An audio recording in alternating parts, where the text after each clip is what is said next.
할렐루야. 우리 말씀 디모데전서 3장 16절입니다. 우리 말씀 디모데전서 3장 16절 우리 한 절 말씀이니까 한 목소리로 같이 봉독합니다. 시작. 그도다 경건의 비밀이여 그렇지 않다 하는 이 없도다. 그는 육신으로 나타난 바 되시고 영으로 의롭다 하심을 받으시고 천사들에게 보이시고 만국에서 전파되시고 세상에서 믿음 바 되시고 영광 가운데서 올려지셨느니라. 아멘. 할렐루야. 저희가 전도대회 하면서 금요기도회 때마다 제가 이 복음에 대한 말씀을 전했는데 저는 개인적으로 그 시간이 너무 좋았어요. 그 시간에 복음에 대해서 찬찬히 이렇게 잘게 쪼개서 좀 더 자세하게 좀 더 구체적으로 깊게 말씀을 전할 수 있어서 너무나 감사하고, 사실 교회가 설교를 많이 하잖아요. 설교를 많이 하고 또 저도 설교를 많이 하지만 복음에만 집중해서 이렇게 설교를 계속 하는 게 그렇게 쉽지는 않습니다. 그래서 기회가 또 많지 않은데 이번 그 전도대회 앞두고 금요일마다 그렇게 말씀을 전하게 되어서 너무나 감사하고 저는 개인적으로 굉장히 유익했고 또 우리 성도님들도 큰 은혜 많이 받으신 줄로 믿습니다. 그래서 11월 달까지 좀 더 이어서 복음에 대한 말씀을 좀 나누려고 합니다. 우리가 그런 얘기 많이 들어요. 예수만 믿으면 구원받는다.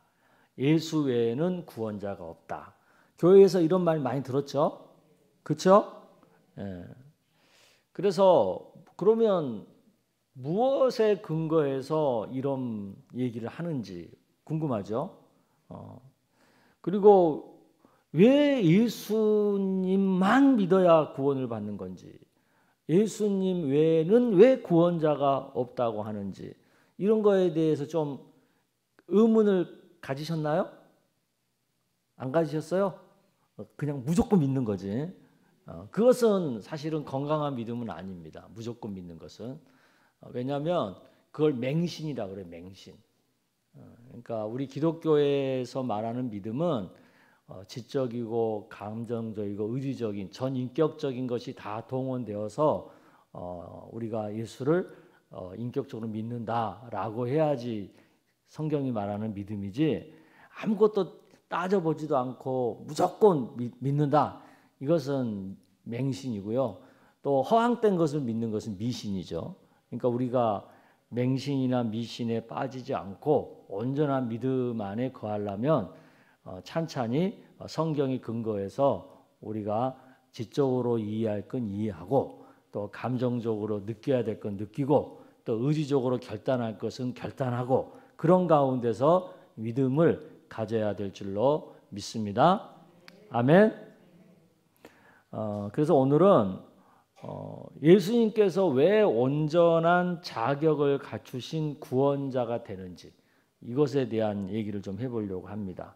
예수님이 구원자로서 온전한 자격이 있어야 예수만 믿으면 구원받는다, 예수 외에는 구원자가 없다라는 이 말씀이 진리가 될 수 있는 거예요. 예수님이 구원자로서 온전한 자격을 갖지 못하면 이 말씀을 우리는 진리라고 할 수가 없는 거죠. 그래서 예수님 말고도 이단들이 그러잖아요. 자기가 구원자라고. 그 유명한 그 허경영 씨 있잖아요. 그 사람 자기가 구원자라 그래요. 그리고 그 이만희 씨도 그렇고 또 안상홍 있잖아요. 그분들도 자기가 구원자라고 그래요. 근데 그 얘기는 뭐예요? 자기가 예수님이랑 같은 반열에 있다는 거잖아요. 그러기 때문에 우리가 이 개념을, 예수님이 왜 온전한 구원자로서의 자격이 있는지 이것을 제대로 이해해야 복음의 가장 기초가 되는 개념을 우리가 잘 이해할 수가 있습니다. 아멘. 자, 예수님이 구원자로서 온전한 자격을 가지신 유일한 분인 이유가 있어요. 그것은 예수님만이 온전한 신성과 인성을 가진 유일한 분이기 때문에 그래요. 아멘. 예수님이 신성과 인성을 이렇게 동시에 갖는 거, 이것은 사실은 굉장히 신비한 영역입니다. 기독교의 그 신학 역사를 쭉 보면 이 그리스도의 신성과 인성을 가지고 굉장히 다툼이 많았어요. 그리고 여기서 이단들이 엄청 많이 나왔어요. 이 개념에서. 그래서 이것은 인간의 어떤 말이나 어떤 논리나 뭐 그런 걸 가지고 이렇게 완벽하게 설명이 안 되는 영역입니다. 왜 그러냐? 이것은 하나님만이 하실 수 있는 독특한 하나님의 존재 방식이기 때문에 그래요. 아멘. 그러니까 이런 두 신성에 대한 개념과 삼위일체 개념과 이런 것은 하나님의 존재 방식이잖아요. 그러니까 하나님의 존재 방식이기 때문에 우리 인간이 그 존재 방식을 온전히 이해하실 수 없어요. 없는 거예요. 그걸 온전히 우리가 이해한다. 그러면 우리도 신인 거지. 그러니까 우리가 그걸 온전히 이해하지 못하니까 우리는 신이 아니고 인간인 거예요. 아멘. 그래서 사도 바울은 오늘 본문에서 뭐라고 표현했어요? 크도다 경건의 비밀이요. 이건 무슨 얘기예요? 이것은 우리가 믿음으로 받아들일 수밖에 없는 비밀이다. 그런 뜻이에요. 아멘. 그러니까 이것은 어떤 논리와 이성으로 따져서는 풀어지지 않고 예수를 온전히 믿는 인격적인 믿음을 통해서만 비밀로서 믿어질 수 있는 그런 영역이라는 것을 믿으시기를 바랍니다. 예수님이 구원자로서 온전한 자격을 가지신 이유도 바로 이 예수님의 신성과 인성 이것 때문에 있는 거거든요. 그래서 그것에 대해서 좀 살펴보려고 합니다. 예수님은 단순한 인간이 아니라 영원하신 하나님이라는 사실을 믿으시길 바랍니다. 그래서 요한복음 1장 1절에 이렇게 말씀하시죠. 여러분 한번 읽어보겠습니다. 시작. 태초에 말씀이 계시니라. 이 말씀이 하나님과 함께 계셨으니 이 말씀은 곧 하나님이시라. 아멘. 이 말씀은 누구예요? 예수님이죠. 예수님인데 태초에 말씀이 계셨어요. 그럼 예수님이 계셨다는 거죠. 그리고 이 예수님이 하나님과 함께 계셨다는 거고 이 예수님은 곧 하나님이시라는 거죠. 아멘. 예. 또 우리가 나중에 살피겠지만 말씀이 육신이 됐다 그랬잖아요. 그러니까 예수님이 인간의 몸을 입고 오신 하나님이라는 뜻이기도 하죠. 그러니까 예수님께서는 창세전부터 하나님과 함께 하셨으며 그분 자체가 곧 하나님이시다라고 성경은 기록하고 있습니다. 또 예수님은 모든 능력과 권세를 가지신 하나님이라는 거예요. 마태복음 28장 18절에 뭐라고 말씀해요? 여러분 읽어볼게요. 시작. 예수께서 나와 일러 가라사대 하늘과 땅의 모든 권세를 내게 주셨으니. 하늘과 땅의 모든 권세는 누구 거예요? 하나님 거예요. 근데 그것을 예수님께 줬다는 얘기는 뭐냐면 곧 하나님이 그런 능력을 갖고 있다는 거죠. 아멘. 그러니까 예수님이 세상의 모든 것을 주관하시는 분이고 그러니까 우리를 구원하신 능력을 가지신 분이다. 이렇게 우리가 믿을 수가 있는 거예요. 또한 예수님은 죄가 전혀 없으신 하나님이시죠. 히브리서 4장 15절을 여러분 읽어보겠습니다. 시작. 우리에게 있는 대제사장은 우리의 연약함을 동정하지 아니하는 자가 아니요 모든 일에 우리와 한결같이 시험을 받은 자로 돼 죄는 없으시니라. 네. 그러니까 인간의 몸이 있기 때문에 시험은 받아. 그죠? 근데 우리 인간은 시험을 받으면 죄를 져요, 안 져요? 안 돼요 하면서 져버리잖아, 우리 인간은. 근데 예수님은 마귀가 와서 시험을 했잖아. 근데 예수님은 죄를 졌어요, 안 졌어요?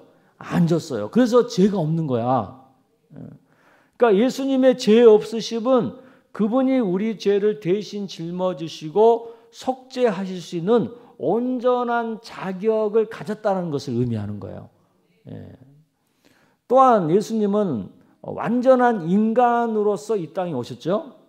요한복음 1장 14절이 그 말씀이죠. 여러분 읽어볼게요. 시작. 말씀이 육신이 되어 우리 가운데 거하심에 우리가 그 영광을 보니 아버지의 독생자의 영광이요 은혜와 진리가 충만하더라. 아멘. 그러니까 예수님이 육신이 되어 우리 가운데 오셨는데 그분은 곧 아버지의 독생자라는 거죠. 독생자, 곧 하나님이라는 거죠. 아멘. 그러니까 예수님께서 우리와 똑같은 육신을 입고 이 땅에 오셔서 우리와 함께 사신, 그러니까 인성을 갖고 계신 분인데 사실은 또 하나님이신 거죠. 그리고 예수님은 우리와 같은 인간으로서 인간이 갖는 연약함과 고통을 직접 체험하셨죠.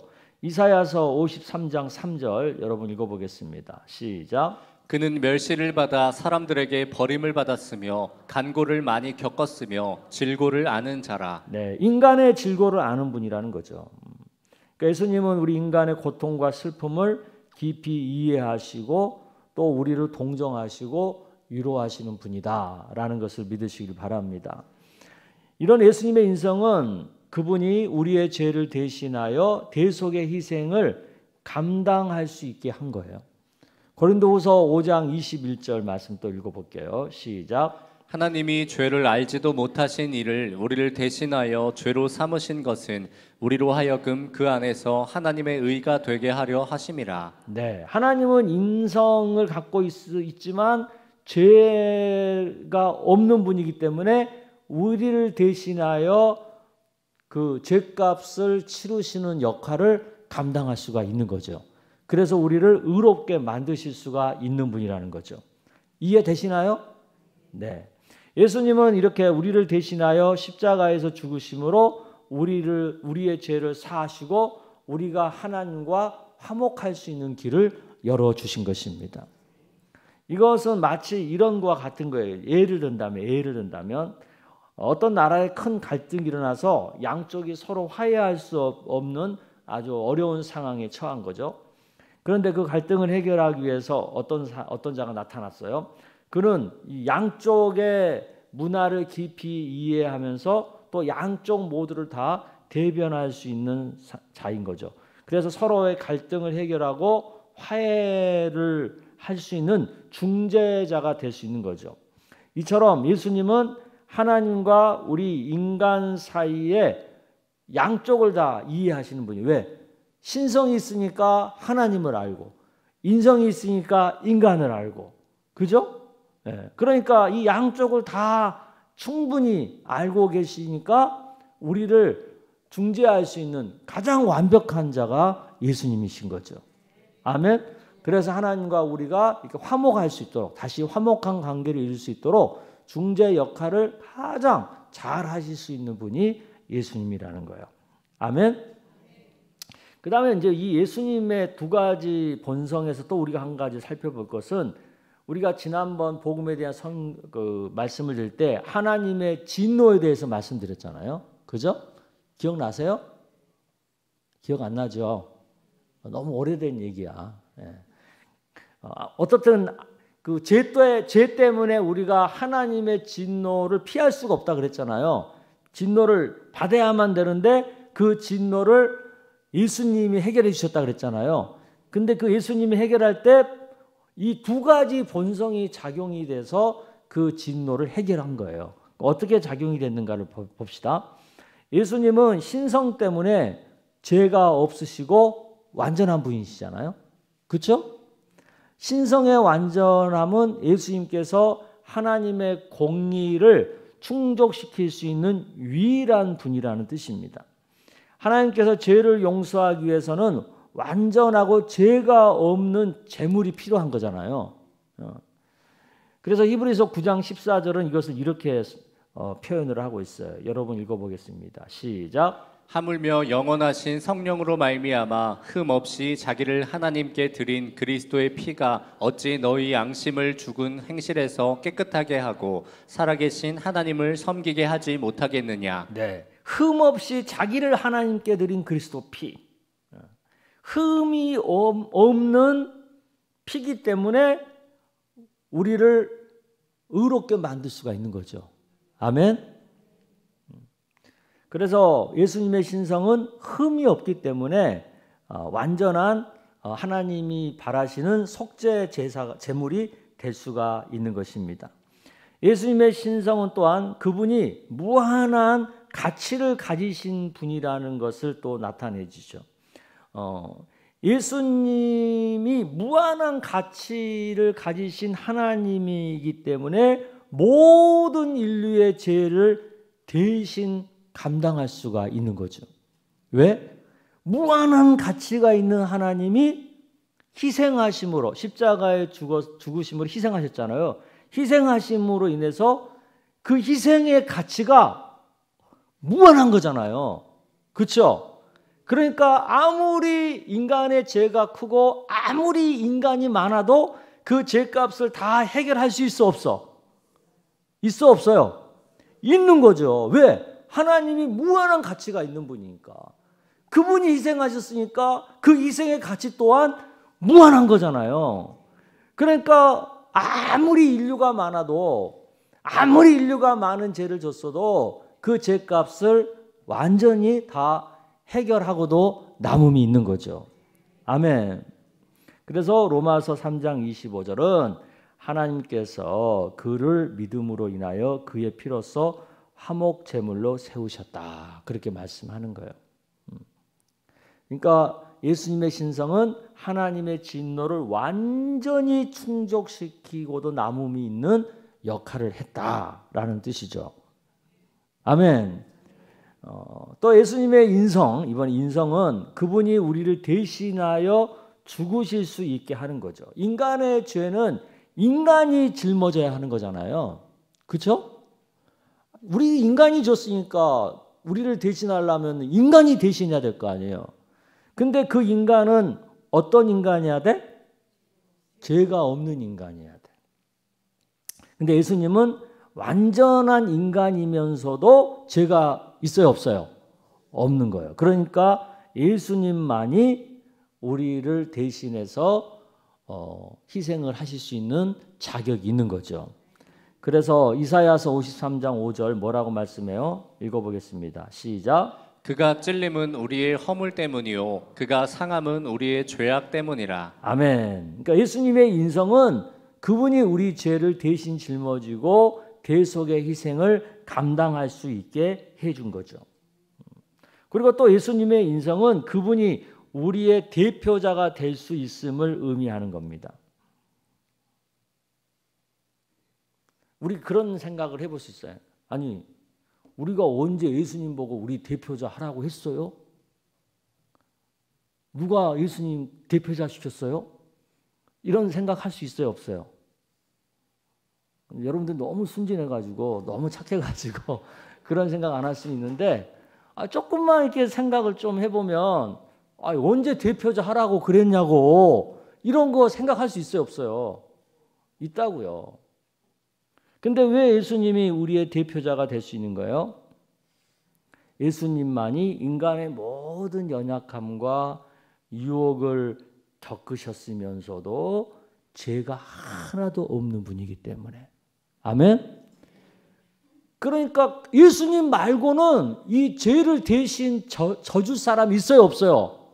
없어요. 그러니까 유일한 분이 예수님이야. 그러니까 예수님이 대표자가 될 수밖에 없는 거예요. 아멘. 이게 깨달아져야 되는 거예요. 히브리서 4장 15절 말씀 여러분 읽어볼게요. 시작. 우리에게 있는 대제사장은 우리의 연약함을 동정하지 아니하는 자가 아니요 모든 일에 우리와 한결같이 시험을 받은 자로 돼 죄는 없으시니라. 아까도 얘기한 거잖아요.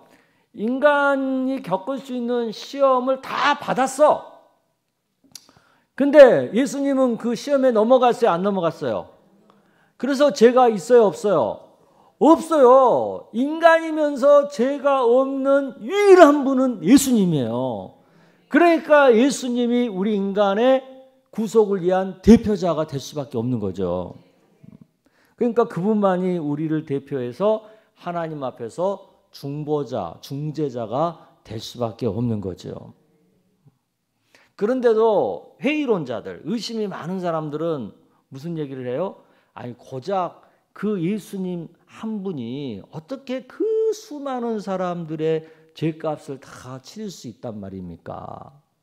그 수많은 사람을 어떻게 구원할 수 있단 말입니까? 이런 그 의심을 하잖아요, 회의론자들은. 이것에 대해서 우리가 분명하게 왜 그것이 가능한지를 대답해 줄 수 있고 설명해 줄 수 있어야 돼요. 그것을 설명하려면 이 예수님의 신성과 인성에 대한 관계를 잘 깨달아야지만 그걸 설명할 수가 있는 겁니다. 다시 한번 얘기를 하면 예수님은 단순한 인간이 아니라 본질적으로 하나님이시다는 거죠.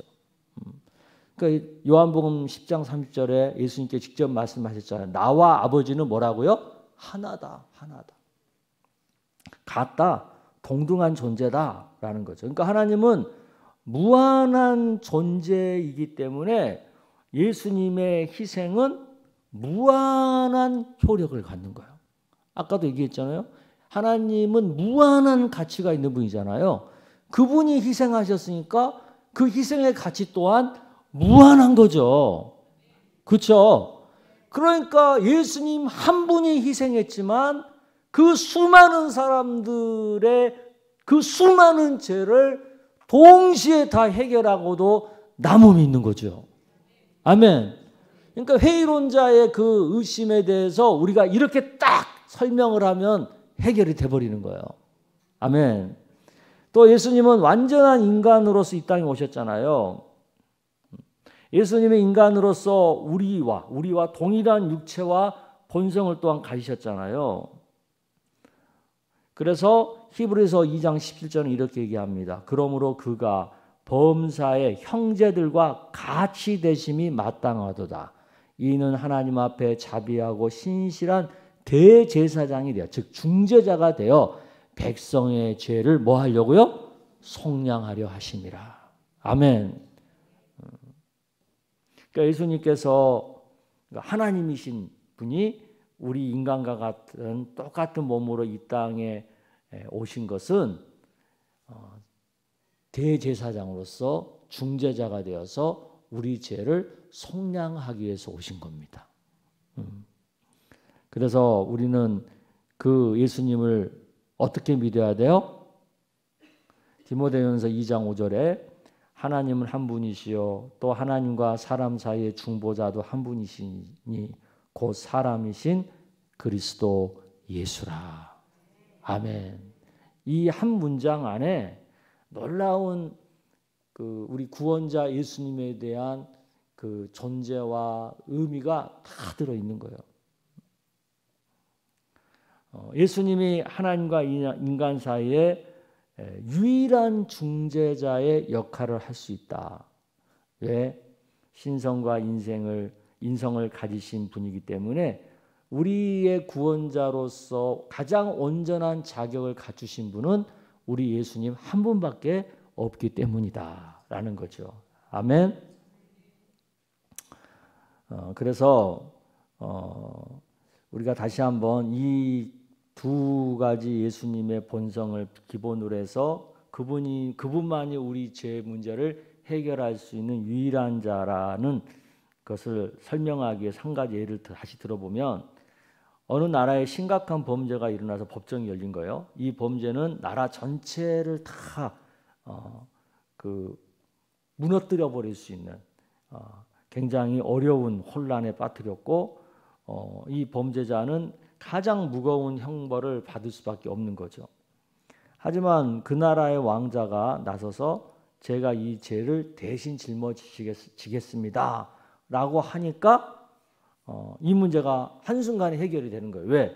왕자는 이 나라의 왕이면서 또한 모든 사람들에게 존경받는 인물이기 때문에 그의 희생은 모든 사람을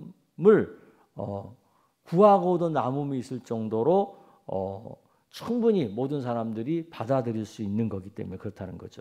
그래서 이 왕자의 희생 덕분에 범죄자는 용서를 받게 되고 나라에는 다시 평화가 찾아오게 되었다는 거죠. 이처럼 예수님은 우리의 죄를 대신 짊어지신 신성과 인성을 가진 유일한 분이기 때문에 그분의 중재는 하나님과 우리 사이에 깨어진 어떤 갈등도 다 화해시키고도 남음이 있다라는 말씀이죠. 아멘. 그러니까 예수님의 십자가 죽음만이 모든 사람의 죄값을 완벽하게 해결할 수가 있는 것입니다. 이처럼 예수님만이 구원자로서 온전한 자격을 가졌기 때문에 예수 믿는 것만이 구원을 받을 수 있는 유일한 방법이 되는 것입니다. 예수 외에는 구원자가 없는 것입니다. 그러니까 우리는 어떻게 해야 돼요? 오직 예수만 믿고 예수만 사랑하고 예수님만 따라가는 삶을 살아야 하는 것입니다. 아멘. 그러니까 예수님 말고 다른 걸 바라봐야 돼요? 안 바라봐야 돼요? 안 바라봐야 돼요. 근데 왜 이단에 빠져요, 사람들이?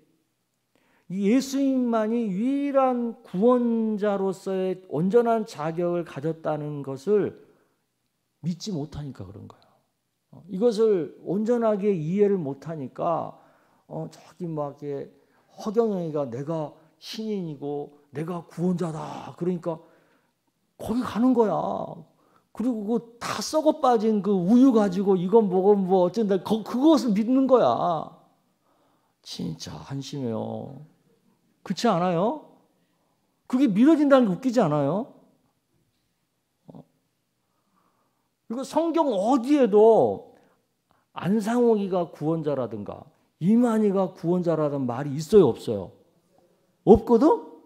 근데 그걸 믿어. 그걸 믿어. 우리랑 똑같은 성경을 갖고 있어요. 근데 그걸 믿어요. 그걸 왜 그게 믿게 되냐면 그걸 이상하게 비유로 풀거든요. 정확한 단어가 없는데 비유로 억지로 풀어가지고 이만희에다 갖다 대고 안상옥에다 적용을 시키는 거예요. 그래서 이만희가 구원자고 안상옥이가 구원자라고 말하거든요. 그것을 받아들이는 거예요. 성경 어디에도 안상홍이라는 이름이 없고 이만이라는 이름이 안 나오는데도 근데 예수님의 이름은 나와요, 안 나와요? 성경에 나오죠. 그러니까 예수님에게만 해당되는 얘기를 사람들이 가지고 가가지고 사람을 미혹하는 데다가 쓰는 거죠. 그리고 그분들이 그 양반들이 구원자라고 따라다니는 거죠. 그게 왜 그러냐? 성경에 나와 있는 예수님만이 유일한 구원자로서 온전한 자격을 가진 분이라는 것을 이해를 못하니까 이 두 가지 본성의 개념을 가지고 이해를 못하니까 그런 미혹한 자리로 빠져가게 되는 거죠. 오늘 이 말씀이 온전히 이해되시기를 축복합니다. 이게 이해가 딱 되잖아요. 아, 그렇구나. 예수님만 믿어야 구원받는 이유가 바로 여기에 있구나. 이게 딱 깨달아지잖아요. 그러면은 복음에 대한 의심이 생기지 않습니다. 이런 거구나. 그러니까 예수를 믿어야 되는 거구나. 예수 믿고 사는 것이 유일한 구원을 받는 길이고 예수님 사랑하고 사는 것이 인생을 가장 행복하게 사는 비결이구나. 이게 딱 믿어지는 거예요. 그래서 예수 믿고 사는 것을 가장 기쁘게 여기고 즐겁게 여기고 그 일을 가장 보람되게 여기고 가치 있게 여기면서 살게 되는 것입니다. 이게 복음이에요. 이게 복음이에요. 그러니까 이 개념을 정확하게 이해해야 되는 거예요. 이해돼요, 안 돼요? 이해 안 되는 분 손 들어봐. 다시 할 테니까. 이해 안 되는 분들은 오늘 가서 이거 다시 반복해서 들으세요. 이 개념을 정확하게 알아야 복음을 압니다. 그래서 다음 주에는 여기다가 이제 한 가지 더 그 예수님 십자가가 갖고 있는 어떤 의미들이 있거든요. 그걸 또 잘 이해하면 온전히 복음에 대해서 우리가 퍼펙트하게 이해하고 믿게 될 줄로 믿습니다. 그래서 예수가 우리의 유일한 소망이고 예수가 우리 신앙의 유일한 반석이고 그러니까 예수 믿는 믿음이 전부인 거예요.